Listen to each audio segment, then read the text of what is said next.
નમસ્કાર મિત્રો, જય હિન્દ, જય ભારત। આજે આપણે વાત કરીશું રેશન કાર્ડ ધારકોને મળવાપાત્ર જથ્થા વિશે।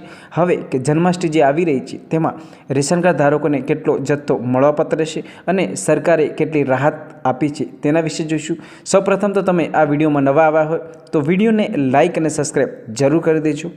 આગળ આપણે જોઈશું કે રાજ્ય સરકાર દ્વારા રાષ્ટ્રીય અન્ન સલામતી કાયદા હેઠળ 2013 NFSA હેઠળ 74 લાખથી વધુ રેશન કાર્ડ ધારકોને કુટુંબોની 3.60 કરોડ જનસંખ્યા છે। પ્રધાનમંત્રી ગરીબ કલ્યાણ અન્ન યોજના વિશે વાત કરીએ આપણે તો અંતર્ગત ઓગસ્ટ 2024 માસના ઘઉં, ચોખા, બાજરી અને જુવારના વિનામૂલ્ય વિતરણની જાણકારી આપણે આપી હતી। આગળ આપણે વાત કરીશું જન્માષ્ટમીમાં મળવાપાત્ર જથ્થા વિશે। સૌપ્રથમ આપણે વાત કરીશું ઘઉં વિશે। ઘઉં તમારે જો અત્યદય કાર્ડ દીઠ હોય તો કાર્ડ દીઠ તમને 15 કિલો મળવાપાત્ર રહેશે। ત્યાર પછી અગ્રતા ધરાવતા કુટુંબ હોય તો તેને કાર્ડ દીઠ 2 કિલો મળવાપાત્ર રહેશે, બરાબર છે। આ જે છે તમામ જિલ્લાઓ માટે છે। ત્યાર પછી ચોખા વિશે વાત કરીએ આપણે તો અત્યોદય યોજના જે છે અત્યોદય યોજના અને જે અત્યોદય કાર્ડ ધરાવતા હોય તેને 20 કિલો મળવાપાત્ર રહેશે અને અગ્રતા ધરાવતા કુટુંબોને વ્યક્તિ દીઠ 3 કિલો મળવાપાત્ર રહેશે। આ પણ જે છે જથ્થો તમામ જિલ્લાઓ માટે છે।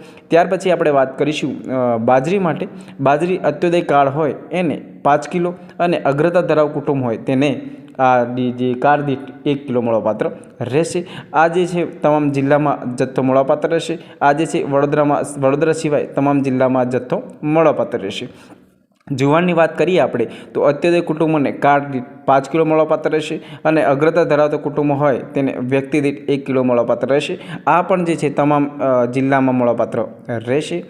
ત્યાર પછી આપણે વાત કરીએ કે રાજ્ય સરકારની ચણા, તુવેર, ખાદ્યતેલ, ખાંડ અને મીઠાના રાહત દરે વિતરણ સંબંધિત યોજના અગત્યની જાણકારી આપીએ તો ચણા જે છે NFSA કાર્ડ હોય તેને કાર્ડ દીઠ 1 કિલો મળવાપાત્ર રહેશે। 30 રૂપિયાના ભાવે મળશે, બરાબર છે।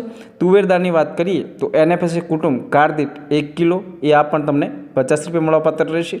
જન્માષ્ટમીના તહેવાર નિમિત્તે ખાદ્ય તેલ જે સિંગ તેલ જે તમને મળવાપાત્ર રહેશે। NFSA જે કુટુંબ ધરાવતો હોય તેને કાર્ડ દીઠ 1 કિલો પાઉચ 1 કિલોનું જે પાઉચ છે તે મળવાપાત્ર રહેશે। તેના તમારે 100 રૂપિયા આપવા પડશે। ખાંડની વાત કરીએ તો અત્યોદય કુટુંબને 3 વ્યક્તિ સુધી કાર્ડ દીઠ 1 કિલો મળવાપાત્ર રહેશે। એનો જે રેટ છે તમારે 15 રૂપિયા આપવું પડશે। 3થી વધુ વ્યક્તિ દીઠ હોય તો તેને 350 ગ્રામ કાર્ડ દીઠ આપવું પડશે અને BPL કુટુંબને 0.350 કિગ્રા મળવાપાત્ર રહેશે। ત્યાર પછી આપણે જોઈશું જન્માષ્ટમીમાં તહેવાર નિમિત્તે જે ખાંડ મળશે તેના વિશે। અત્યોદય કુટુંબને કાર્ડ દીઠ 1 કિલો મળવાપાત્ર રહેશે અને તેનો ચાર્જ તમારે 15 રૂપિયા આપવો પડશે, બરાબર છે। ત્યાર પછી આપણે વાત કરીએ BPL કુટુંબ ધારકોને 1 કિલો મળવાપાત્ર રહેશે અને BPL કુટુંબ હોય તેને 22 રૂપિયા આપવા પડશે અને મીઠું NFSA કુટુંબને કાર્ડ દીઠ 1 કિગ્રા મળવાપાત્ર રહેશે અને એનો ચાર્જ 1 રૂપિયો આપવામાં આવશે। જો તમને વિડીયો ગમ્યો હોય તો વિડીયોને લાઇક અને સબસ્ક્રાઈબ જરૂર કરી દેજો। જય શ્રી રામ।